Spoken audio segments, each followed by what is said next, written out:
What is up, everybody? Today we're gonna be checking out Casually Explained Rock Climbing. Now what's so crazy is I want somebody to explain rock climbing to me because like I always wanted to go rock climbing, but I don't know what this video is about because this is my first time, but I gotta guess it's about rock climbing. If you're new to the channel, hit the like button, subscribe. But looking at this, it says your account has been disabled due to inactive. To recover, just make a video, laugh aloud, you won't. Hey, I looked on his channel, it said he didn't make a video in like a year. Like, what the heck? But hey, man, let's go. Hey guys, just remembered the answer to my password recovery question.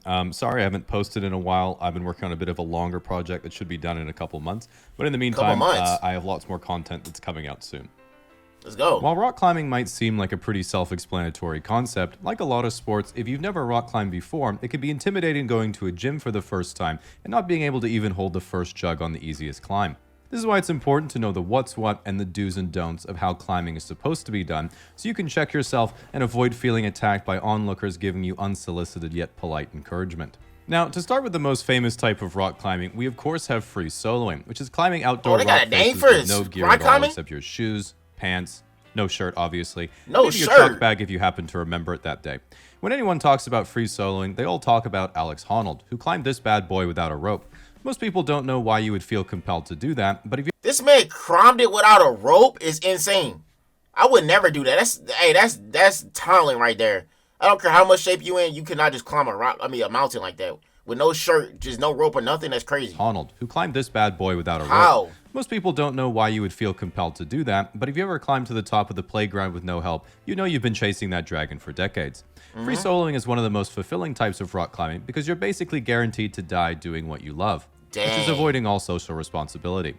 Free soloing is of course respected as one of the coolest forms of rock climbing because when we see a guy who repeatedly risks his own life for what he's deeply passionate about, we all think the same thing: I can fix him. For this reason, any variation on free soloing that incorporates outside assistance is known in the community as aid. For example, if you use a harness with an ascender and ladder system to help you up the climb, this is such aid it is literally known as aid climbing. It must be avoided at all costs if you're truly committed to becoming one with the wall. Some people do what's called trad, or traditional climbing, which is climbing those same big cliff faces but using a harness and rope in case like a thumb. That's scary. They typically place anchors on the route on the way up, and their trailing partner takes them out as they follow behind them. This, however, isn't real climbing, of course, because having a friend to go climbing with is clearly aid. In the words of Alex Honnold, I started free soloing in part because I was too anxious to ask other climbers to belay me. Now that's climbing. Then we have bouldering, which is— Now that's more dangerous. You basically don't got nobody to spot you. You know how you at the gym, you lifting big weights? You got nobody to spot you. You basically say, I'm doing this solo project. I mean, you fall, you're done with. One of the most popular types of climbing, and my personal favorite, consisting of short, technical climbs that are done with nothing but chalk, climbing shoes, and a beanie. Bouldering, along with free soloing, is the only type of outdoor climbing where climbers don't usually wear helmets, because a helmet obviously isn't going to help much if you're falling off El Capitan. It's not going to help. If a boulderer falls, they only fall a few feet, meaning when you bonk your head without a helmet onto the forest floor, your memory will be completely erased. Dang, so every attempt can be considered an on-site. At the end of the day, the two disciplines are pretty similar, because free soloing is just one really big boulder problem. If you've ever done indoor low ascent free soloing and a girl sees you find a knee bar on the overhang V5, you and Alex Honnold are practically the same person. He just has a bit more endurance. We of course have ice climbing, which is where climbers continually ascend frozen waterfalls by repeatedly pressing up and throwing their partner 10 to 15 feet ahead of them until they summit. Well, that is admittedly impressive. If you've ever looked at a frozen waterfall, you'll notice one thing right away. I did see that before, okay. There isn't any rocks. In fact, there aren't any jugs, pinches, slopers, or even cracks. There's just one big sheet of ice, and you get an ice pick to make your own holds. And I know you're thinking what I'm thinking. Being able to afford to go ice climbing is clearly aid. You at least get cool spiky crampons that are designed to stick into the wall when you lose your grip, so when you fall, you immediately break both your ankles and have to call the helicopter to rescue you again. How you gonna call a helicopter if you're just in pain, unless you got someone spotting you at this point, like he said? Aid climbing, I'm just guessing that's what it is at this point. Not only that, I'm thinking like, what if it's like so easy for the icicle to break, so I don't even feel like that's even safe. I'd rather rock climb solo then do that, bro. That's not even safe to me. It is extremely important that everyone tries ice climbing once, so you can then tell everyone you've been ice climbing. I'm not finna try that. You're tripping, bro. This dude is tripping. Which is a very niche form of climbing where you climb an internationally standardized route as fast as possible. A lot of criticism has been brought to speed climbing because of its inclusion in the Olympics, where you have to compete in speed climbing, bouldering, and lead climbing, and then your combined score is what puts you on the podium. Because almost no climbers actually train speed climbing normally, it's a bit like if javelin included a cheeky pint and a leg of darts, or if the Olympics didn't just count how many gold medals each country won, but also showed the body count each country's athletes racked up in the Olympic Village. One of the best known facts in rock climbing is that taking your shirt off increases your power level by 2 boulder grades. This is why I climb with a baseball cap instead of a beanie, so I can turn it backwards if I need an extra boost. This is often combined with a technique called campusing, which is when you climb a route using only your hands and upper body. It's usually done around new climbers and your casual friends to suggest you could still outclimb them even if you were a paraplegic.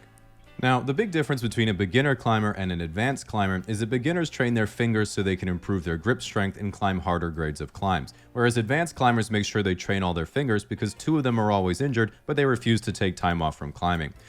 2 of them are always injured? Why would you, how do you even feel comfortable your fingers just feel like it's broke every single time? That's not even a sport you want to be in if your fingers were broke. One of the great upsides of rock climbing is that if you do it long enough, you gain the power to easily take toast out of the toaster without feeling anything, because your fingers almost completely callous over. A lot of people suggest using a pumice stone to file them down, but the last time I did that, someone asked me if I was projecting my V3, and I have yet to recover from that. If you've ever been to a rock climbing gym with a lot of top roping, you'll notice they're often really popular date spots. But one of the things to keep in mind is that you'll really mess up your nails if they're not filed down.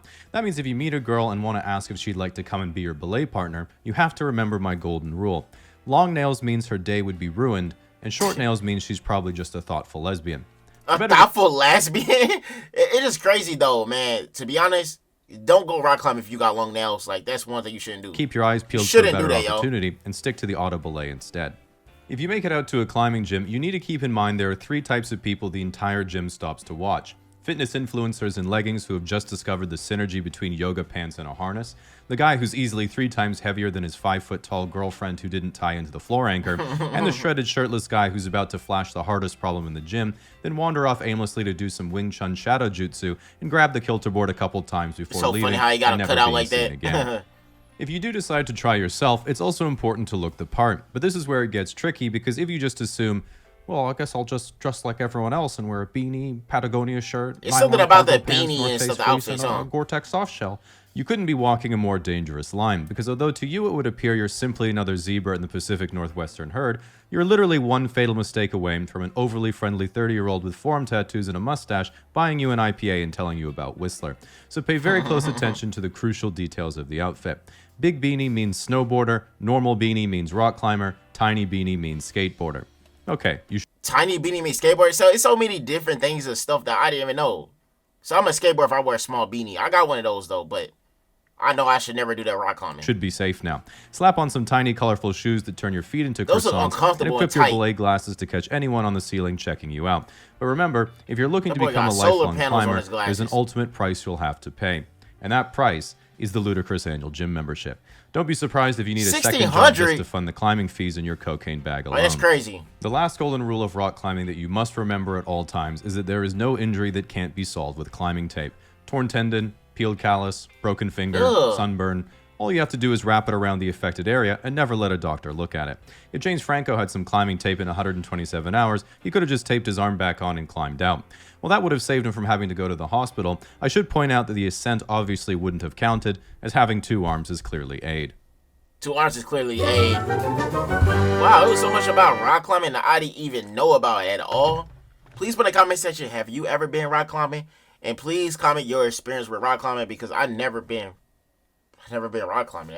I know it's bad. Why are you talking about me in the comments? Because I already know how you gonna be. I've never been rock climbing. But I love you guys. Please subscribe to my channel, and hopefully I'll see y'all next time on my channel. Turn my post notification bell on. See y'all next video. Let's go.